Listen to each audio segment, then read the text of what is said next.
The Adventure of the Beryl Coronet. "Holmes," said I, as I stood one morning in our bow window looking down the street, "here is a madman coming along. It seems rather sad that his relatives should allow him to come out alone." My friend rose lazily from his armchair and stood with his hands in the pockets of his dressing gown, looking over my shoulder. It was a bright, crisp February morning, and the snow of the day before still lay deep upon the ground, shimmering brightly in the wintry sun. Down the centre of Baker Street it had been ploughed into a brown, crumbly band by the traffic, but at either side and on the heaped-up edges of the footpaths it still lay as white as when it fell. The grey pavement had been cleaned and scraped, but was still dangerously slippery, so that there were fewer passengers than usual. Indeed, from the direction of the Metropolitan Station no one was coming save the single gentleman whose eccentric conduct had drawn my attention. He was a man of about 50, tall, portly, and imposing, with a massive, strongly marked face and a commanding figure. He was dressed in a sombre yet rich style, in black frock coat, shining hat, neat brown gaiters, and well-cut pearl-grey trousers. Yet his actions were in absurd contrast to the dignity of his dress and features, for he was running hard, with occasional little springs such as weary man gives who is little accustomed to set any tax upon his legs. As he ran he jerked his hands up and down, waggled his head, and writhed his face into the most extraordinary contortions. "What on earth can be the matter with him?" I asked. "He's looking up at the numbers of the houses." "I believe that he's coming here," said Holmes, rubbing his hands. "Here?" "Yes. I rather think he is coming to consult me professionally. I think that I recognise the symptoms." "Ha! Did I not tell you?" As he spoke, the man, puffing and blowing, rushed at our door and pulled at our bell until the whole house resounded with the clanging.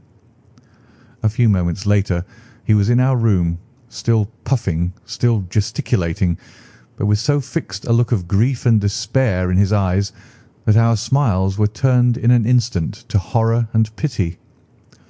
For a while he could not get his words out, but swayed his body and plucked at his hair like one who has been driven to the extreme limits of his reason. Then, suddenly springing to his feet, he beat his head against the wall with such force that we both rushed upon him and tore him away to the centre of the room. Sherlock Holmes pushed him down into the easy-chair, and, sitting beside him, patted his hand and chatted with him in the easy, soothing tones which he knew so well how to employ. "You have come to me to tell your story, have you not?" said he. "You are fatigued with your haste. Pray wait until you have recovered yourself, and then I shall be most happy to look into any little problem which you may submit to me." The man sat for a minute or more with a heaving chest, fighting against his emotion. Then he passed his handkerchief over his brow, set his lips tight, and turned his face towards us. "No doubt you think me mad," said he. "I see that you've had some great trouble," responded Holmes. "God knows I have. A trouble which is enough to unseat my reason. So sudden and so terrible is it. Public disgrace I might have faced, although I am a man whose character has never yet borne a stain. Private affliction also is the lot of every man, but the two coming together, and in so frightful a form, have been enough to shake my very soul. Besides, it is not I alone. The very noblest in the land may suffer unless some way be found out of this horrible affair." "Pray compose yourself, sir," said Holmes, "and let me have a clear account of who you are and what it is that has befallen you." "My name," answered our visitor, "is probably familiar to your ears. I am Alexander Holder, of the banking firm of Holder and Stevenson, of Threadneedle Street." The name was indeed well known to us, as belonging to the senior partner in the second largest private banking concern in the City of London. What could have happened, then, to bring one of the foremost citizens of London to this most pitiable pass? We waited, all curiosity, until with another effort he braced himself to tell his story. "I feel that time is of value," said he, That is why I hastened here when the police inspector suggested that I should secure your cooperation. I came to Baker Street by the Underground and hurried from there on foot, for the cabs go slowly through the snow. That is why I was so out of breath, for I am a man who takes very little exercise. I feel better now, and I will put the facts before you as shortly and yet as clearly as I can. It is, of course, well known to you that in a successful banking business as much depends upon our being able to find remunerative investments for our funds as upon our increasing our connection and the number of our depositors. One of our most lucrative means of laying out money is in the shape of loans, where the security is unimpeachable. We have done a good deal in this direction during the last few years, and there are many noble families to whom we have advanced large sums upon the security of their pictures, libraries, or plate. Yesterday morning I was seated in my office at the bank when a card was brought in to me by one of the clerks. I started when I saw the name, for it was that of none other than— well, perhaps even to you I had better say no more than that it was a name which is a household word all over the earth, one of the highest, noblest, most exalted names in England. I was overwhelmed by the honour and attempted, when he entered, to say so, but he plunged at once into business with the air of a man who wishes to hurry quickly through a disagreeable task. "Mr. Holder," said he, "I have been informed that you are in the habit of advancing money." "The firm does so when the security is good," I answered. "It is absolutely essential to me," said he, "that I should have £50,000 at once. I could, of course, borrow so trifling a sum 10 times over from my friends, but I much prefer to make it a matter of business and to carry out that business myself. In my position you can readily understand that it is unwise to place oneself under obligations." "For how long, may I ask, do you want this sum?" I asked. "Next Monday I have a large sum due to me, and I shall then most certainly repay what you advance, with whatever interest you think it right to charge. But it is very essential to me that the money should be paid at once." "I shall be happy to advance it without further parley from my own private purse," said I, "were it not that the strain would be rather more than it could bear. If, on the other hand, I am to do it in the name of the firm, then in justice to my partner I must insist that, even in your case, every business-like precaution should be taken."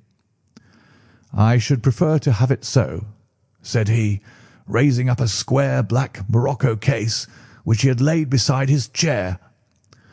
"You have doubtless heard of the Beryl Coronet." "One of the most precious public possessions of the Empire," said I. "Precisely." He opened the case, and there, embedded in soft flesh-coloured velvet, lay the magnificent piece of jewellery which he had named.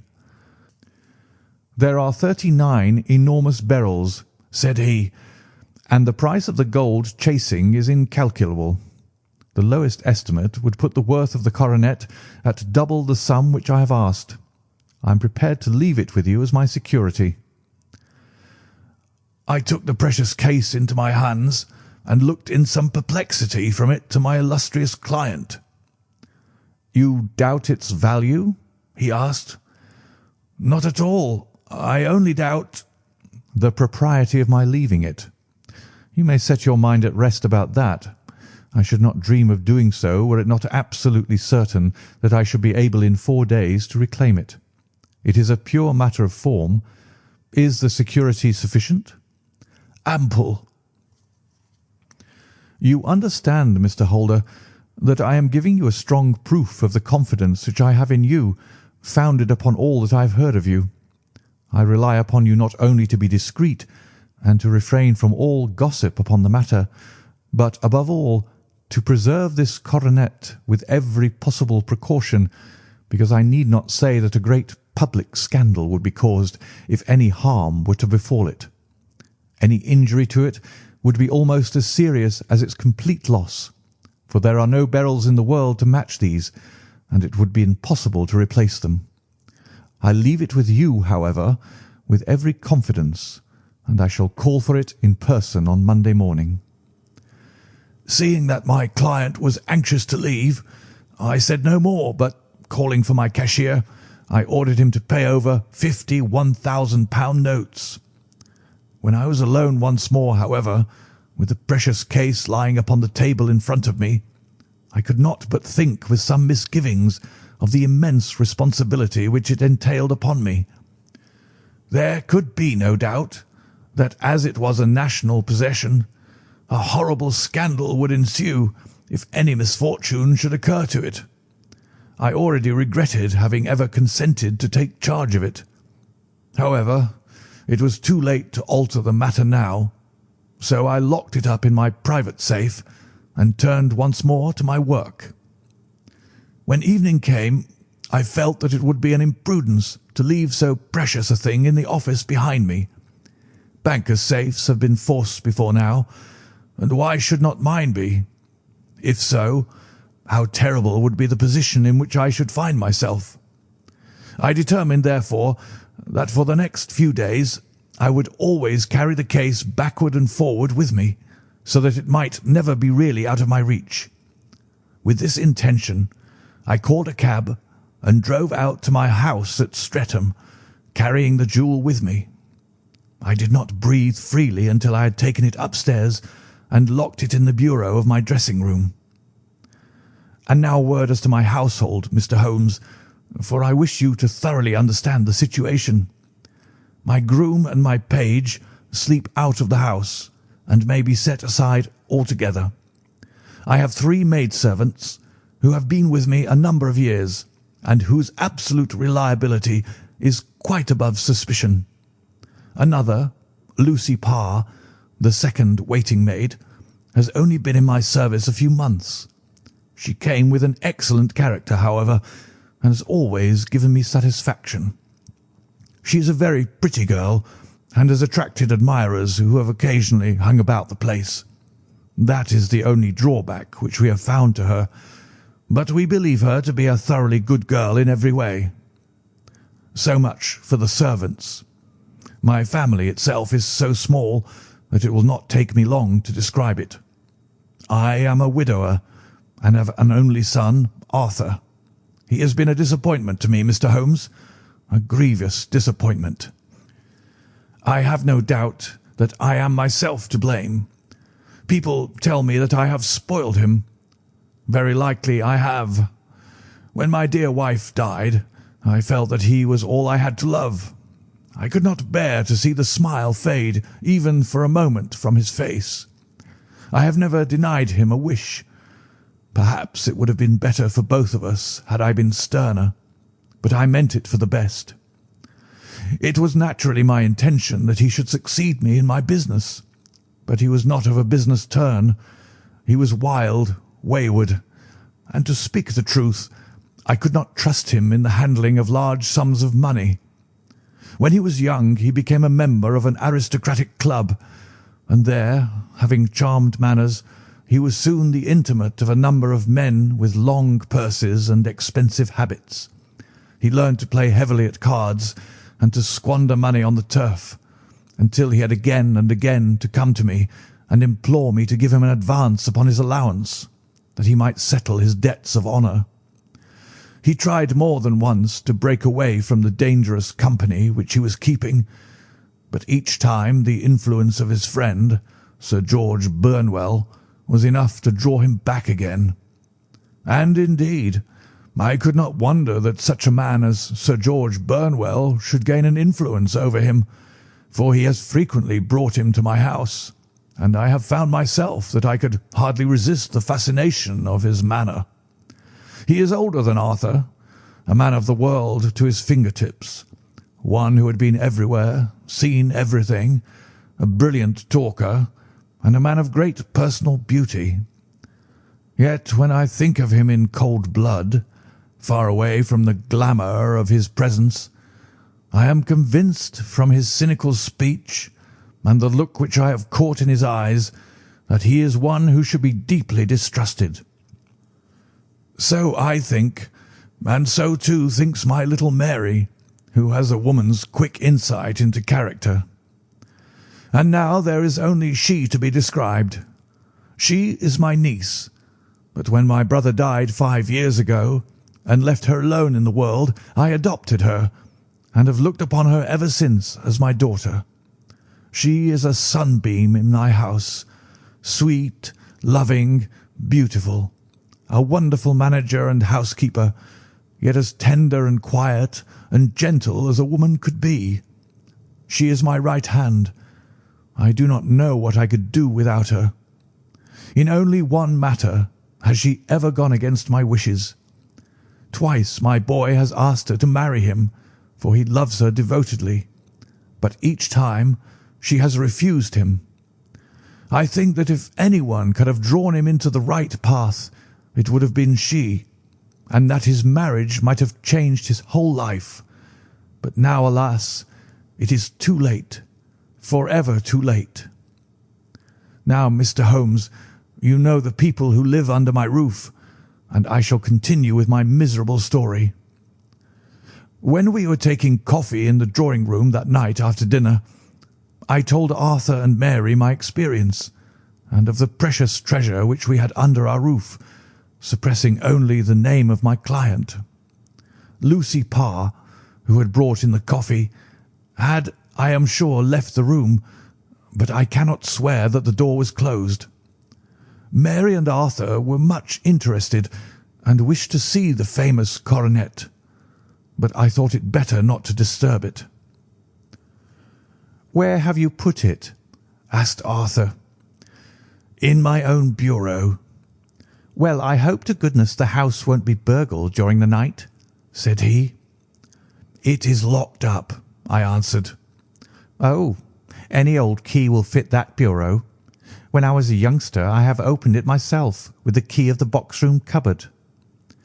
He often had a wild way of talking, so that I thought little of what he said. He followed me to my room, however, that night, with a very grave face.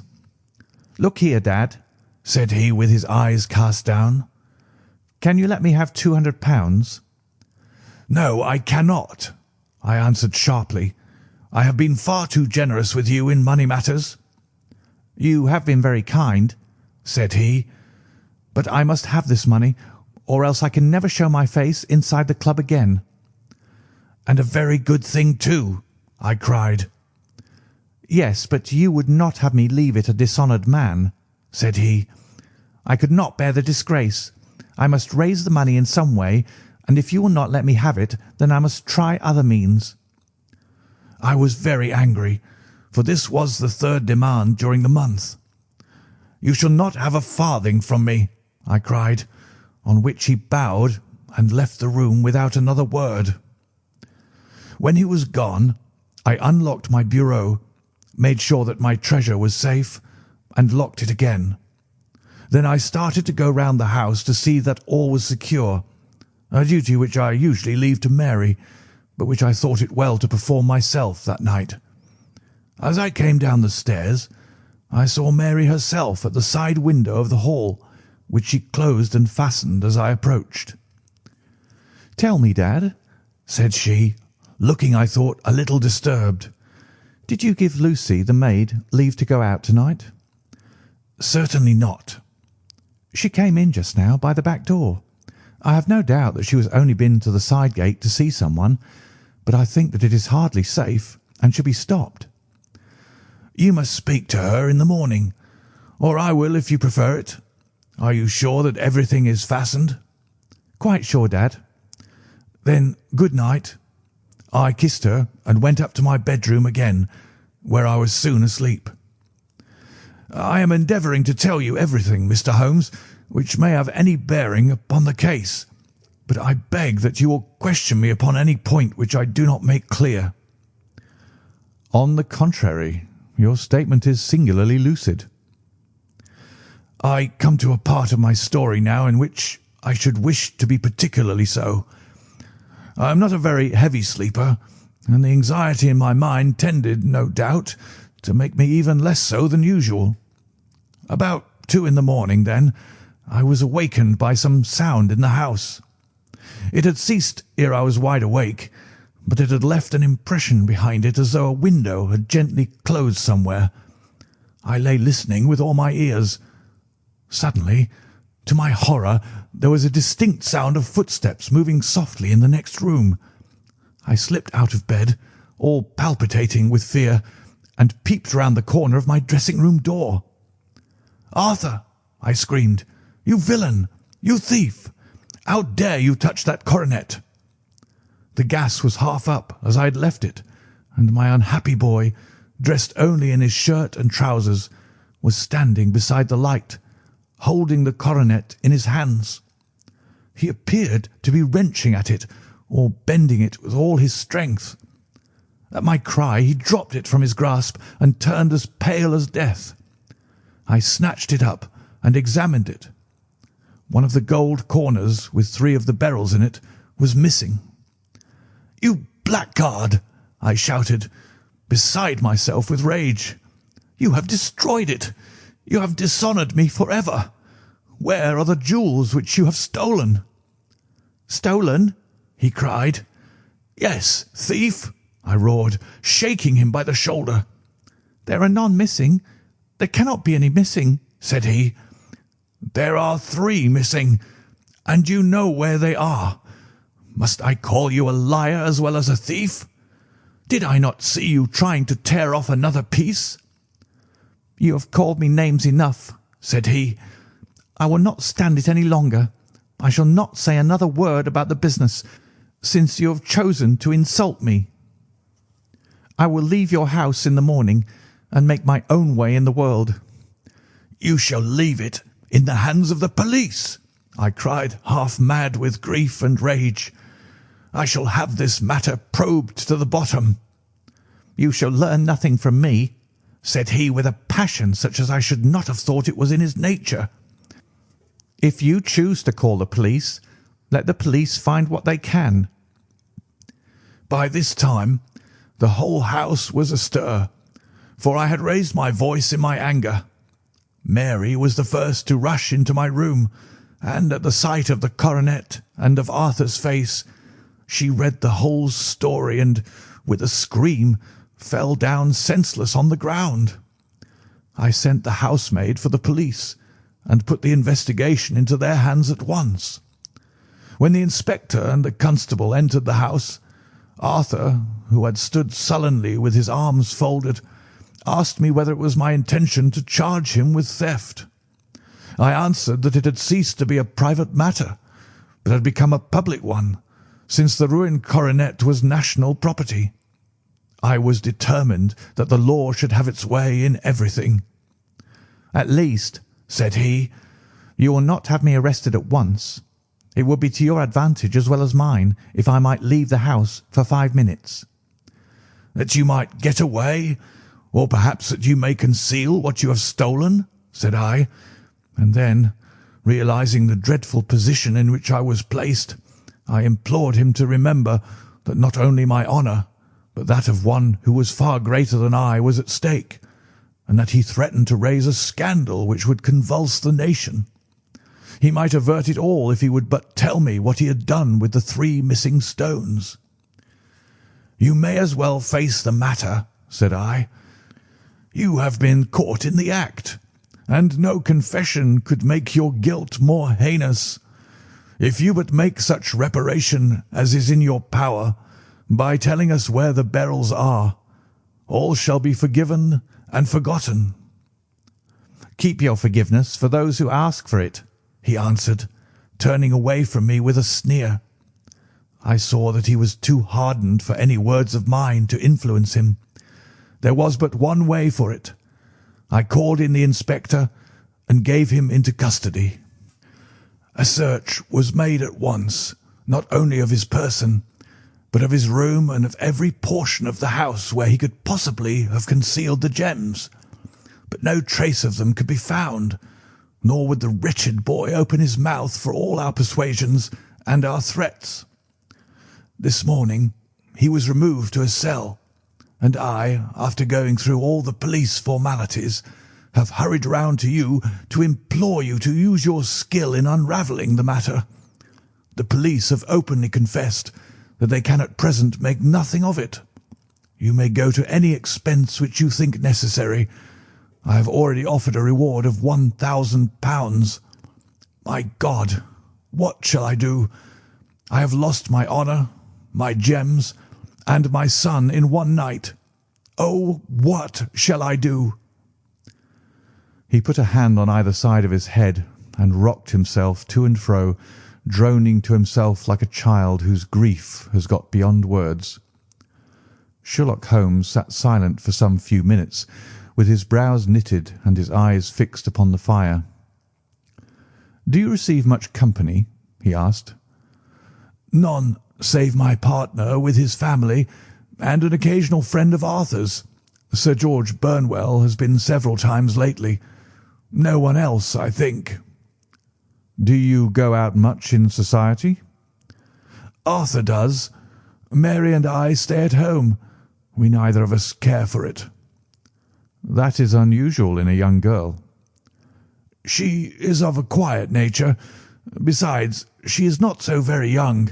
She is 24. "This matter, from what you say, seems to have been a shock to her also." "Terrible. She is even more affected than I." "You have neither of you any doubt as to your son's guilt?" "How can we have when I saw him with my own eyes, with the coronet in his hands?" "I hardly consider that a conclusive proof. Was the remainder of the coronet at all injured?" "Yes, it was twisted." "Do you not think, then, that he might have been trying to straighten it?" "God bless you.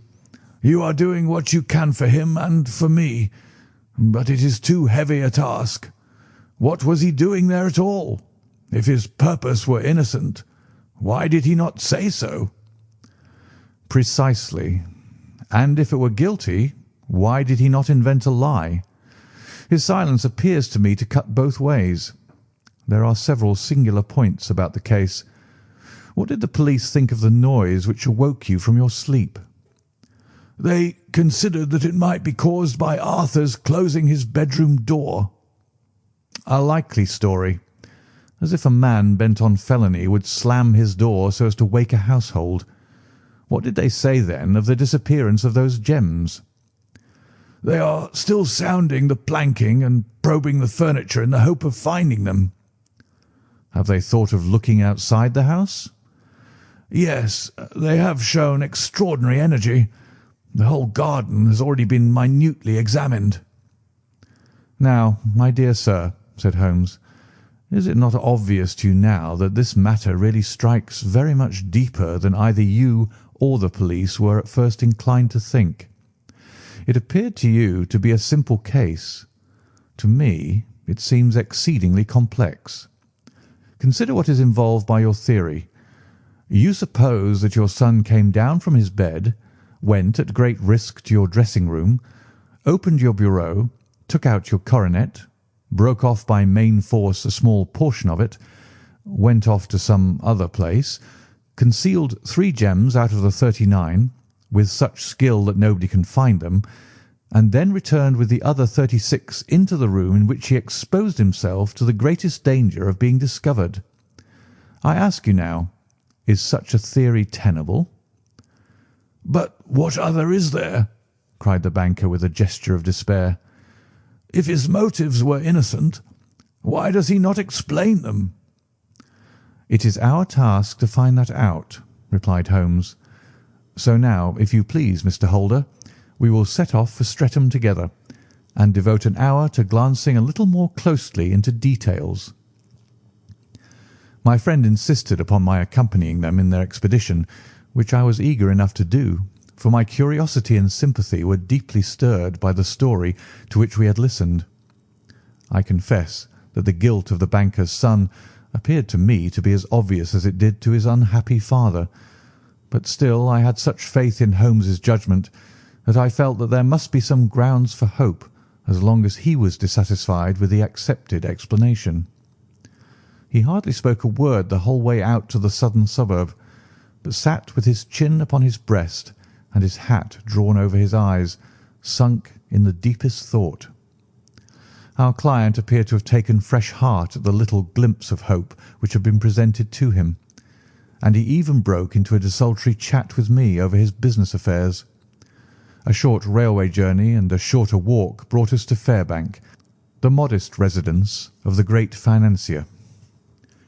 Fairbank was a good-sized square house of white stone, standing back a little from the road. A double carriage sweep with a snow-clad lawn stretched down in front to two large iron gates which closed the entrance. On the right side was a small wooden thicket which led into a narrow path between two neat hedges stretching from the road to the kitchen door and forming the tradesman's entrance. On the left ran a lane which led to the stables and was not itself within the grounds at all, being a public, though little used, thoroughfare.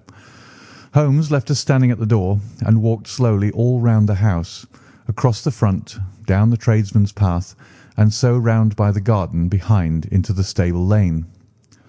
So long was he that Mr. Holder and I went into the dining-room and waited by the fire until he should return. We were sitting there in silence when the door opened, and a young lady came in. She was rather above the middle height, slim, with dark hair and eyes, which seemed the darker against the absolute pallor of her skin. I do not think that I have ever seen such deadly paleness in a woman's face. Her lips, too, were bloodless, but her eyes were flushed with crying. As she swept silently into the room, she impressed me with a greater sense of grief than the banker had done in the morning, and it was the more striking in her as she was evidently a woman of strong character, with immense capacity for self-restraint. Disregarding my presence, she went straight to her uncle and passed her hand over his head with a sweet womanly caress. "You have given orders that Arthur should be liberated, have you not, Dad?" she asked. No, no, my girl. The matter must be probed to the bottom. "But I am sure that he is innocent. You know what woman's instincts are. I know that he has done no harm, and that you will be sorry for having acted so harshly." Why is he silent, then, if he is innocent? "Who knows? Perhaps because he was so angry that you should suspect him." How could I help suspecting him when I actually saw him with the coronet in his hand? "Oh, but he had only picked it up to look at it. Oh, do take my word for it that he is innocent. Let the matter drop and say no more. It is so dreadful to think of our dear Arthur in prison." I shall never let it drop until the gems are found. Never, Mary. Your affection for Arthur blinds you as to the awful consequences to me. Far from hushing the thing up, I have brought a gentleman down from London to inquire more deeply into it." "This gentleman?" she asked, facing round to me. "No, his friend. He wished us to leave him alone. He is round in the stable lane now." "The stable lane?" She raised her dark eyebrows. "What can he hope to find there? Ah, this, I suppose, is he. I trust, sir, that you will succeed in proving what I feel sure is the truth, that my cousin Arthur is innocent of this crime." "I fully share your opinion, and I trust with you that we may prove it," returned Holmes, going back to the mat to knock the snow from his shoes. "I believe I have the honour of addressing Miss Mary Holder.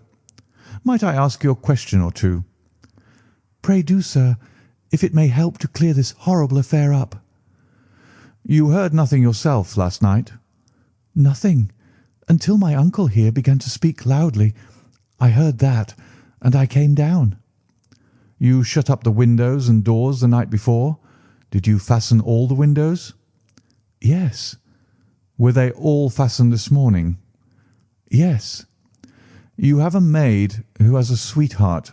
I think that you remarked to your uncle last night that she had been out to see him."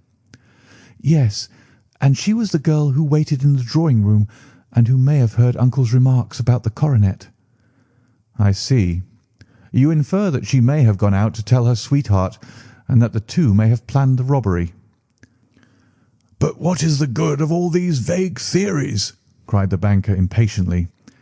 when I have told you that I saw Arthur with the coronet in his hands?" "Wait a little, Mr. Holder. We must come back to that. About this girl, Miss Holder. You saw her return by the kitchen door, I presume?" "Yes. When I went to see if the door was fastened for the night, I met her slipping in. I saw the man, too, in the gloom." "Do you know him?" "Oh, yes. He is the greengrocer who brings our vegetables round. His name is Francis Prosper." "He stood," said Holmes, "to the left of the door, that is to say, farther up the path than is necessary to reach the door." "Yes, he did." "And he is a man with a wooden leg." Something like fear sprang up in the young lady's expressive black eyes. "Why, you are like a magician," said she. "How do you know that?" She smiled, but there was no answering smile in Holmes' thin, eager face. "I shall be very glad now to go upstairs," said he. "I shall probably wish to go over the outside of the house again. Perhaps I had better take a look at the lower windows before I go up." He walked swiftly round from one to the other, pausing only at the large one which looked from the hall onto the stable lane. This he opened and made a very careful examination of the sill with his powerful magnifying lens. "Now we shall go upstairs," said he at last. The banker's dressing-room was a plainly furnished little chamber with a grey carpet, a large bureau, and a long mirror. Holmes went to the bureau first and looked hard at the lock. "Which key was used to open it?" he asked. "That which my son himself indicated, that of the cupboard of the lumber room." "Have you it here?" "That is it on the dressing table." Sherlock Holmes took it up and opened the bureau. "It is a noiseless lock," said he. "It is no wonder that it did not wake you. This case, I presume, contains the coronet. We must have a look at it." He opened the case, and taking out the diadem, he laid it upon the table. It was a magnificent specimen of the jeweller's art, and the 36 stones were the finest that I have ever seen. At one side of the coronet was a cracked edge, where a corner holding 3 gems had been torn away. "Now, Mr. Holder," said Holmes, "here is the corner which corresponds to that which has been so unfortunately lost. Might I beg that you will break it off?" The banker recoiled in horror. "I should not dream of trying," said he. "Then I will." Holmes suddenly bent his strength upon it, but without result. "I feel it give a little," said he, "but though I am exceptionally strong in the fingers, it would take me all my time to break it. An ordinary man could not do it. Now, what do you think would happen if I did break it, Mr. Holder? There would be a noise like a pistol shot. Do you tell me that all this happened within a few yards of your bed, and that you heard nothing of it?" "I do not know what to think. It is all dark to me." "But perhaps it may grow lighter as we go. What do you think, Miss Holder?" "I confess that I still share my uncle's perplexity." "Your son had no shoes or slippers on when you saw him?" "He had nothing on save only his trousers and shirt." "Thank you. We have certainly been favoured with extraordinary luck during this inquiry, and it will be entirely our own fault if we do not succeed in clearing the matter up. With your permission, Mr. Holder, I shall now continue my investigations outside." He went alone at his own request, for he explained that any unnecessary footmarks might make his task more difficult.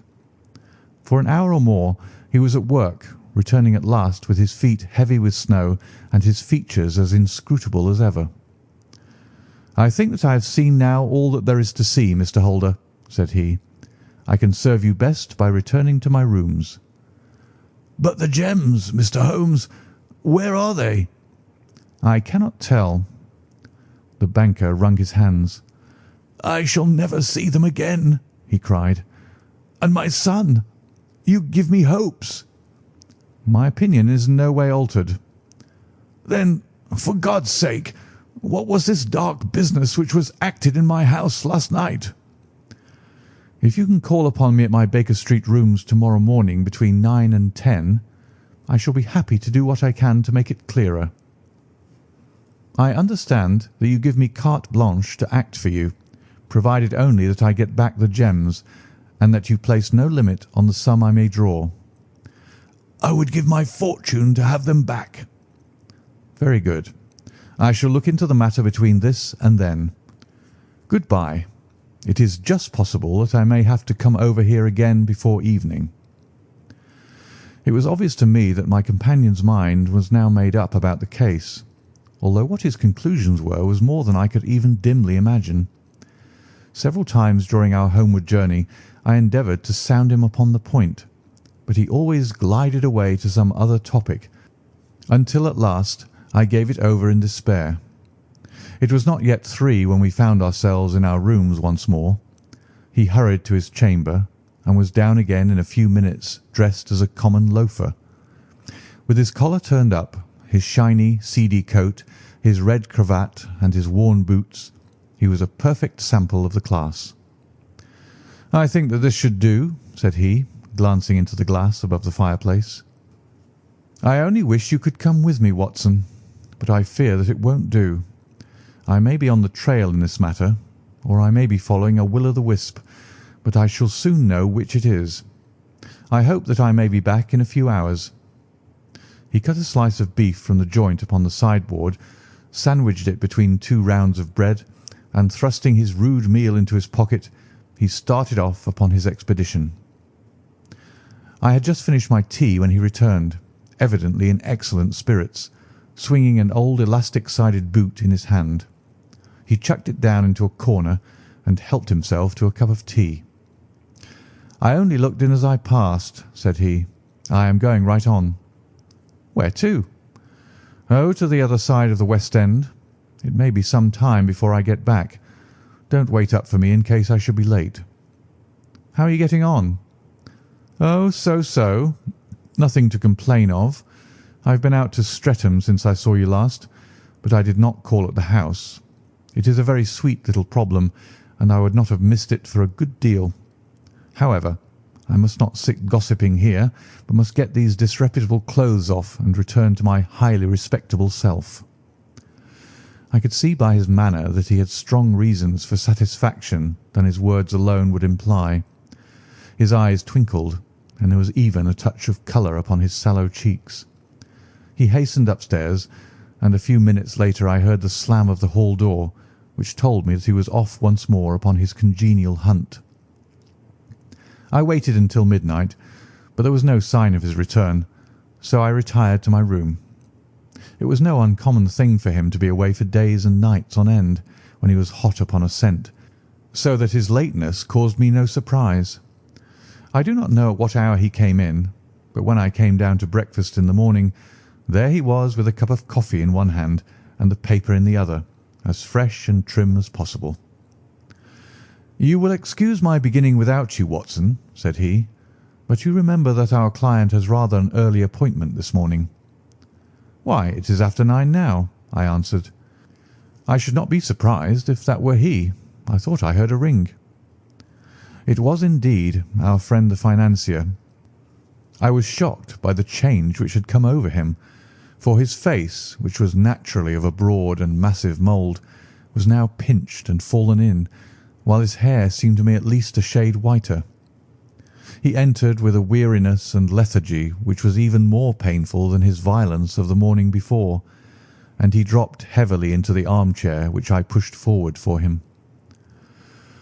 "I do not know what I have done to be so severely tried," said he. "Only 2 days ago I was a happy and prosperous man, without a care in the world. Now I am left to a lonely and dishonoured age. One sorrow comes close upon the heels of another. My niece Mary has deserted me." "Deserted you?" "Yes. Her bed this morning had not been slept in. Her room was empty, and a note for me lay upon the hall table. I had said to her last night, in sorrow and not in anger, that if she had married my boy, all might have been well with him. Perhaps it was thoughtless of me to say so. It is to that remark that she refers in this note. My dearest uncle, I feel that I have brought trouble upon you, and that if I had acted differently this terrible misfortune might never have occurred. I cannot, with this thought in my mind, ever again be happy under your roof, and I feel that I must leave you forever. Do not worry about my future, for that is provided for, and above all, do not search for me, for it will be fruitless labour and an ill service to me. In life or in death, I am ever your loving Mary. What could she mean by that note, Mr. Holmes? Do you think it points to suicide? No, no, nothing of the kind. It is perhaps the best possible solution. I trust, Mr. Holder, that you are nearing the end of your troubles. Ha! You say so. You have heard something, Mr. Holmes? You have learned something? Where are the gems? You would not think £1,000 apiece an excessive sum for them? I would pay 10. That would be unnecessary. The 1,000 will cover the matter, and there is a little reward, I fancy. Have you your cheque-book? Here is a pen. Better make it out for £4,000. With a dazed face, the banker made out the required cheque. Holmes walked over to his desk, took out a little triangular piece of gold with 3 gems in it, and threw it down upon the table. With a shriek of joy, our client clutched it up. "You have it," he gasped. "I am saved. I am saved." The reaction of joy was as passionate as his grief had been, and he hugged his recovered gems to his bosom. "There is one other thing you owe, Mr. Holder," said Sherlock Holmes rather sternly. "Oh?" He caught up a pen. "Name the sum, and I will pay it." "No, the debt is not to me. You owe a very humble apology to that noble lad, your son, who has carried himself in this matter as I should be proud to see my own son do, should I ever chance to have one." "Then it was not Arthur who took them?" "I told you yesterday, and I repeat to-day, that it was not." "You are sure of it? Then let us hurry to him at once, to let him know that the truth is known." "He knows it already. When I had cleared it all up, I had an interview with him, and finding that he would not tell me the story, I told it to him, on which he had to confess that I was right, and to add the very few details which were not yet quite clear to me. Your news of this morning, however, may open his lips." "For heaven's sake, tell me then, what is this extraordinary mystery?" "I will do so, and I will show you the steps by which I reached it. And let me say to you first that which it is hardest for me to say and for you to hear. There has been an understanding between Sir George Burnwell and your niece Mary. They have now fled together." "My Mary? Impossible!" "It is unfortunately more than possible. It is certain. Neither you nor your son knew the true character of this man when you admitted him into your family circle. He is one of the most dangerous men in England, a ruined gambler, an absolutely desperate villain, a man without heart or conscience. Your niece knew nothing of such men. When he breathed his vows to her, as he had done to 100 before her, she flattered herself that she alone had touched his heart. The devil knows best what he said, but at least she became his tool, and was in the habit of seeing him nearly every evening." "I cannot, and I will not believe it," cried the banker with an ashen face. "I will tell you then what occurred in your house last night. Your niece, when you had, as she thought, gone to your room, slipped down and talked to her lover through the window which leads into the stable lane. His footmarks had pressed right through the snow, so long had he stood there. She told him of the coronet. His wicked lust for gold kindled at the news, and he bent her to his will.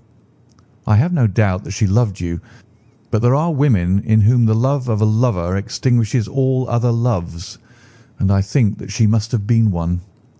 She had hardly listened to his instructions when she saw you coming downstairs, on which she closed the window rapidly and told you about one of the servants' escapade with her wooden-legged lover, which was all perfectly true.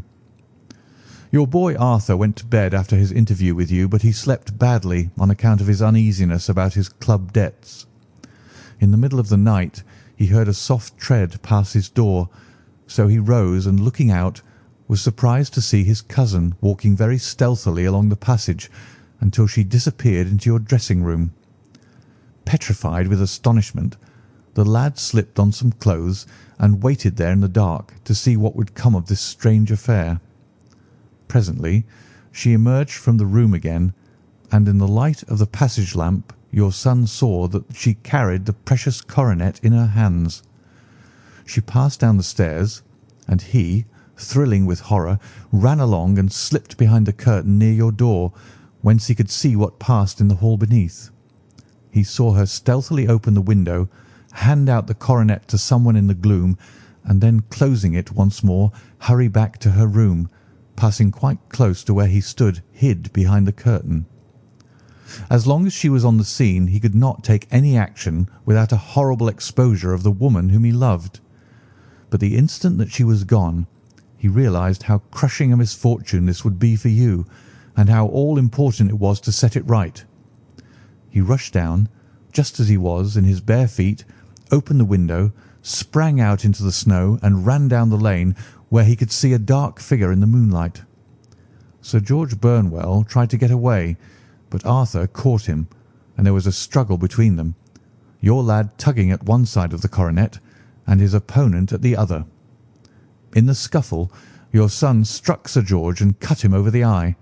Then something suddenly snapped, and your son, finding that he had the coronet in his hands, rushed back, closed the window, ascended to your room, and had just observed that the coronet had been twisted in the struggle, and was endeavouring to straighten it, when you appeared upon the scene. "Is it possible?" gasped the banker. You then roused his anger by calling him names at a moment when he felt that he had deserved your warmest thanks. He could not explain the true state of affairs without betraying one who certainly deserved little enough consideration at his hands. He took the more chivalrous view, however, and preserved her secret. "And that was why she shrieked and fainted when she saw the coronet," cried Mr. Holder. "Oh, my God, what a blind fool I have been! And his asking to be allowed to go out for 5 minutes. The dear fellow wanted to see if the missing piece were at the scene of the struggle. How cruelly I have misjudged him!" "When I arrived at the house," continued Holmes, "I at once went very carefully round it to observe if there were any traces in the snow which might help me. I knew that none had fallen since the evening before, and also that there had been a strong frost to preserve impressions. I passed along the tradesman's path, but found it all trampled down and indistinguishable. Just beyond it, however, at the far side of the kitchen door, a woman had stood and talked with a man, whose round impressions on one side showed that he had a wooden leg. I could even tell that they had been disturbed, for the woman had run back swiftly to the door, as was shown by the deep toe and light heel marks, while Wooden Leg had waited a little and then had gone away. I thought at the time that this might be the maid and her sweetheart, of whom you had already spoken to me, and inquiry showed it was so. I passed round the garden without seeing anything more than random tracks, which I took to be the police. But when I got into the stable lane, a very long and complex story was written in the snow in front of me.